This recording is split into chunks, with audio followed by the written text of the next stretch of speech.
What's going on, everybody, and welcome back to another video. In this video, we're going to be going over Sunken Temple, which is the new 20-player raid coming in Phase 3 of Season of Discovery. So we've gotten some previews of some of the gear coming out, and then we got a big data mine showing pretty much every single piece of gear that's going to be dropping in the raid. However, Agron did tweet that some of the stats will still need to be tweaked before launch, so if you see anything that looks a little bit weird, just keep in mind that most of the stats, if not all of them, could be inaccurate, but at least we know what types of pieces are coming and basically what they're going to be tailored for, like what specs are going to be using them. So, without further ado, guys, let's dive in.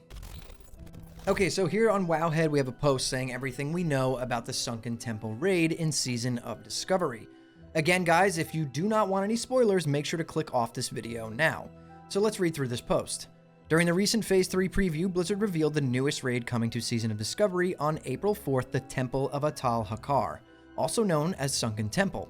This will be the first 20-player raid in Season of Discovery. This raid will feature 8 total boss fights, hundreds of new items and set pieces, as well as revamped epic items and quest rewards. So basically, what they said, just to sum it up for you guys so that we don't have to read this all word for word, the raid is going to have 8 bosses. We're going to have the redesigned class quest rewards. Like, I'm not sure if anyone is familiar with those, like the Diamond Flask quest for warriors. All of that stuff has been redesigned, which is pretty cool. So let's scroll down. We have some previews of some of the loot that's going to be available inside the raid. And then we have some dungeon changes as well, like Princess Theradress's Scepter.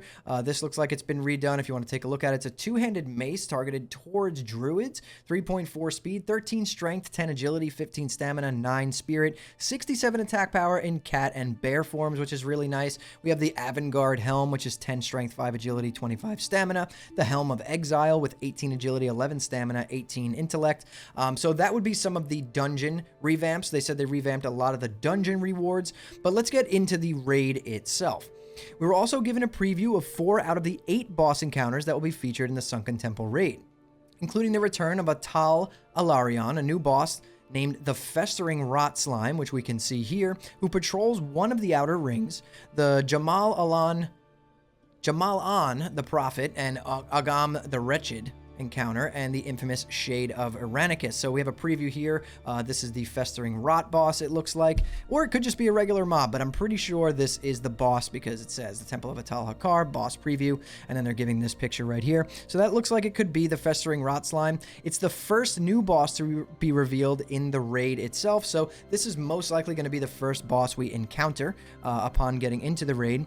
While conquering these new foes, players will come across new and revamped versions of loot, including the Temple Explorer's Gun Axe, which we saw this in the preview as well. So Temple Explorer's Gun Axe is basically a two-handed axe with a 3.3 speed, 18 strength, 15 stamina on it, and then an on-use effect that fires the gun axe at your target, dealing 122 to 158 fire damage and an additional 75 damage over 10 seconds on a 1-minute cooldown. So basically a two-handed axe that you can, blast someone with and put a dot on them as well, which seems really nice. And then we have the Drake Stone of the Nightmare Harbinger, which is an offhand with equip effects to increase your shadow and arcane damage by 23, and then just a straight up 7 spell damage for everything else overall. So pretty much getting 30 arcane or shadow damage out of this, or 7 for something else.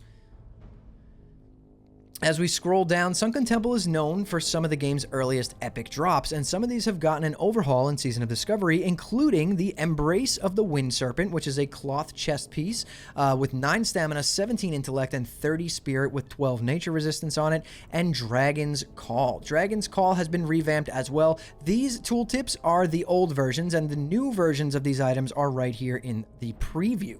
So basically, the Eternal Embrace of the Wind Serpent is now a healer piece. Obviously, it was a healer piece to begin with, but now it's really strong with 9 stamina, 17 intellect, 17 spirit, 12 nature resistance, and 33 plus healing.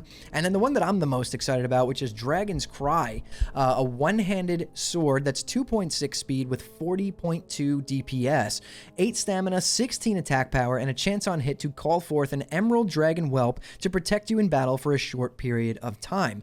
Now, it doesn't say that this is unique. I'm assuming they're going to change that, but if it's not not unique, and you can be dual wielding Dragon's Cries with chance on hit to be spawning these Emerald Whelps. That's going to be pretty interesting. So I'm waiting to see. I'm pretty sure this is going to be unique. They're going to end up changing it to unique. It doesn't look like the tooltip is in its final form yet because it says epic right here at the top. That's how you can tell. So most likely that'll be unique, but either way, nonetheless, that's a really nice main hand sword. And then scrolling down, this is what it looks like. They gave us a nice screenshot of what it looks like. It's nice and glowy. It looks really, really cool. Definitely resembles the old Dragon's Call, and that is such an iconic weapon for all warriors out there. So I'm really excited about that. Scrolling down a little bit further, while getting gear upgrades is always great, some items will be more cosmetic in nature. The Atal Eye Blood Ceremony sounds like a deadly game of rock, paper, scissors where 2 enter and only 1 leaves alive. Additionally, the unorthodox Hex Stick allows the wielder to transform into a disgusting, creepy crawler to invoke their enemy's inner fears. So showing some pretty fun trinkets right here. The Atal Eye Blood Ceremony. On use, a sacrificial dagger engraved with a chant for an ancient Atal Eye Blood Ceremony. So basically, it's like a rock, paper, scissors, and someone dies. The unorthodox Hex Stick, perform an ancient Atal Eye hex upon yourself, so you're going to be able to just turn yourself into something weird and run around. So those are pretty fun trinkets. And then let's go over the raid release schedule. So the raid will have a 1-week lockout, right? So it's going to be a 7-day lockout, different from what we've been dealing with in Phase 1 and Phase 2 with Nomer and BFD. Those have been on a 3-day lockout. This will be on a 1-week, which is a 7-day lockout from day 1. The raid is going to be available day 1, so basically, if you don't want to miss that lockout, you're going to need to hit 50 and do the raid before Tuesday. And just to keep in mind, Phase 3 launches on a Thursday, so that gives you pretty much the second half of Thursday, Friday, Saturday, Sunday, and Monday to hit level 50 and get the raid done if you don't want to miss an entire lockout. We'll be very generous with drops to compensate the fewer total number of lockouts available in the phase. So it means it's going to be dropping quite a bit more loot than the previous raids in the previous phases. So let's jump over to the data mine where we can see more of the gear that's going to be dropping inside Sunken Temple. Okay, so we're here on Wowhead. Let's scroll down. Here are some of the two-handed weapons. I'm not going to go over every single one, but I will just slightly go over them and talk about ones that kind of stand out to me. But if you guys want to pause the video and take a look at them, you can do that. I mean, this healing staff right here looks really, really good. It's a blue with 11 stamina, 11 intel, 11 spirit with 44 plus healing on it. That looks really, really nice. We have the bloodied head spike polearm that gives you 1 crit and 1 hit, which is really nice. And we have the blistering rage hammer, 3.7 speed two-handed mace with a chance on hit to increase damage done by 30 and attack speed by 10% for 15 seconds. The Scythe of Dream, which is another polearm, lots of polearms here to give you 1% hit and 20 strength, 8 agility, which is really nice. We have the gun axe, as you guys can see here. We talked about that in the last page. This is probably going to be one of my favorite things to see. It's really cool, and I can imagine paladins using this, having like a nice ranged attack like that. It's going to feel really good. I definitely will want this. I wonder if we could see what it looks like. So this is what the gun axe looks like. It basically looks like a musket with like a little sickle hanging off the end. So very interesting, very interesting. We have the Ancient Divining Rod, the 30 strength, 18 agility, 12 stamina, 78 attack power in cat and bear form. That's a nice druid staff right there. The Chieftain's Bane, 3.5 speed, two-handed sword, gives you 1% crit. We have the Spire of Hakari Worship, which is a two-handed staff with 14 stam, 14 intellect, 13 spirit, 19 spell damage, and 2% chance to crit on it.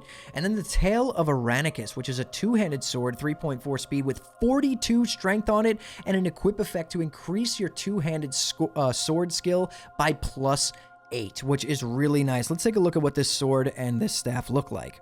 So here's the Spire of Hakari Worship, the staff. It looks pretty cool. It looks like it's a nice snake head with a spike on the end. It definitely looks really cool. We have the Tail of Aranicus here. This two-handed sword looks badass. It looks like something that has come straight from Final Fantasy VII, in my opinion. So this looks really cool. I'm excited to get that drop. Scrolling down even further for our one-handed weapons, we have a nice debased Stealth Blade 1.4 speed dagger. We have a one-handed axe. We have another one-handed axe, a one-handed mace that gives you some lifesteal, which is really nice. We have a flame breath blade, which is a one-handed sword, 2.2 speed, that has a chance on hit to hurl a fireball that causes 70 fire damage and an additional 9 over 6 seconds. We have the degraded dire nail, which is a one-handed dagger, 1.7 speed that gives you 1% chance to crit with 40.29 DPS, 89 damage on the top end. This looks really nice. We have the vile blade of the wretched, 2.1 speed sword, chance on hit to corrupt the target, causing 90 damage over 3 seconds and improve your chance to hit by 1%. And then, of course, the infamous Dragon's Cry, which is my favorite weapon so far. One-handed sword, 2.6 speed, 8 stamina, 40.19 DPS with 16 attack power on equip and a chance to summon an Emerald Dragon Whelp to protect you in battle for a short period of time. I'm wondering if you could summon multiple of these Emerald Whelplings, or if there is a cooldown on it. I'm sure there is some sort of cooldown, but I'm really curious to know how that works out. And then moving down to main hand weapons, we have a 2.6 fist weapon, with a chance on hit to grant an extra attack on your next swing, which looks really nice. We have Hubris the Bandit Brander, which is a main hand dagger with 20 spell damage on it. That seems kind of weak, so I'm assuming that's what Agrind was talking about, where some of the stats are just not reflected properly in this data mine, so that's probably going to be a lot stronger upon release. We have a Fire Dagger that's giving you 23 fire spell damage. Scrolling down for ranged weapons, we have the Dreadstalker's Hunting Bow, 3.0 speed bow with 8 agility, 22 ranged attack power on it. That looks really nice.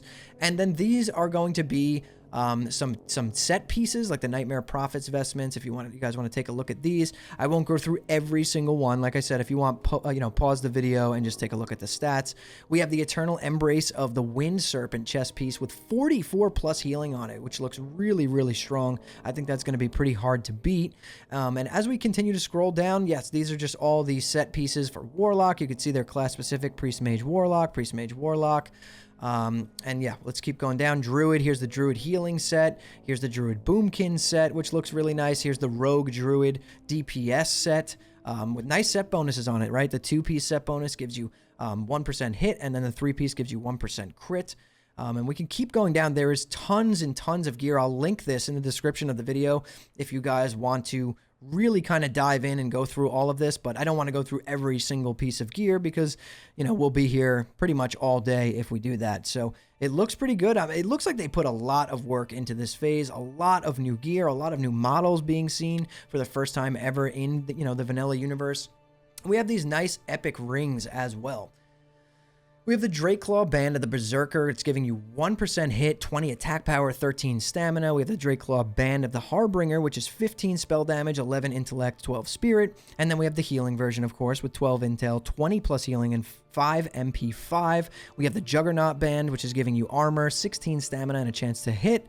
And the Stalker Band, which is giving you 1 hit, 10 stamina, and 31 ranged attack power, which is also really interesting. A bunch of relics, librams, and idols in here as well. As for trinkets, we have those cool trinkets we looked at earlier, like the Atal Eye Blood Ceremony trinket, which is like a rock, paper, scissors with your life. We have the Blood Ritual Badge with an on use to increase your armor by 1,000 and defense skill by 20 for 20 seconds. Every time you take melee or ranged damage, this bonus is reduced by 100 armor and 2 defense. So that would be the tanking trinket. Then we have the DPS Spellcaster trinket with an on use to increase your spell damage by 96 and your healing by up to 192 for 20 seconds. Every time you cast a spell, the bonus is reduced. And then the Blood Ritual Medallion, increase your melee and range damage by 20 for 20 seconds. Every time you hit a target, this is reduced by 1. We have the Enchanted Boulder. Focus your spirit into Atal Alarion's favorite boulder, enchanted with the last echoes of his soul. Not really sure what this is going to do. That's pretty interesting, so I'm assuming we're going to have to wait and just find out. We have the Resonance Crystal. The crystal resonates in response to the nightmare, so something to do with the nightmare incursions, or maybe the entire raid will be in a nightmare state. We're not 100% sure on that. The Hex Stick to turn yourself into a creature. Both of them. We have the Witch Doctor's Hex Stick. Hexes yourself to be a bit harder to detect in Sunken Temple, which is really nice. So maybe it makes you have like a really, really low aggro radius or something like that. The Unorthodox Hex Stick. This is the one that turns you into a creature. And then we have Ledra's Inanimator. If you use it, you become inanimate, which is really interesting. It has a 3-second cooldown. So lots of really cool stuff here. So much cool stuff coming in the new raid. I'm really excited. Let me know how excited you guys are. It looks like they put a lot of work into this phase. There's so many new items, so much new content with the raid and the nightmare incursions and the new blood moon rewards, all of that good stuff. I'm doing my best to keep up to date with all these data mines and get the information out to you guys who are not scouring Wowhead all day like I am. But if you enjoyed this video, hit that like button, subscribe to the channel, and turn on post notifications so you don't miss the next time I post a video. And if you guys want to hang out with me live, I stream on Twitch at twitch.tv/hammerdance. I'll drop a link to that in the description below this video. I'll also link both of these articles in the description as well for anyone who wants to browse through. I know it's a lot of information, but yeah, we're going to be doing a nice launch day event on stream, so feel free to come by the stream and hang out. But anyways, guys, thank you all so much for watching and listening in. I'll see you all in the next one.